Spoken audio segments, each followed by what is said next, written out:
గురుడు మిథున రాశి నుంచి తన ఉచ్చ స్థితి ఎగ్జాల్టెడ్ పొజిషన్ అయిన కర్కాటక రాశిలోకి ఎంటర్ అవుతాడు.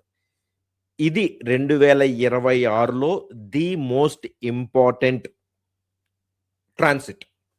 ఎందుకంటే గురుడు మిథున రాశిలో వాస్తవానికి అంత కంఫర్టబుల్‌గా ఉండడు. ఎందుకంటే మిథున రాశికి అధిపతి ఎవరు? బుధుడు. బుధుడికి, గురుడికి సఖ్యత అంత బాగా ఉండదు. సో, కర్కాటక రాశిలోకి ఎంటర్ అయినప్పుడు ఏం జరుగుతుంది?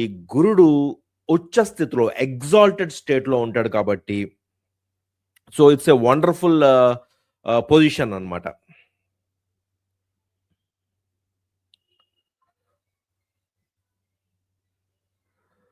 ఓకే. సో, ఇది ఒక వండర్‌ఫుల్ పొజిషన్. సో, ఇది ఎప్పుడు జరుగుతుందంటే గురుడు జూన్ మాసంలో 2026 జూన్ మాసంలో అరౌండ్ జూన్ మాసంలో కర్కాటక రాశిలో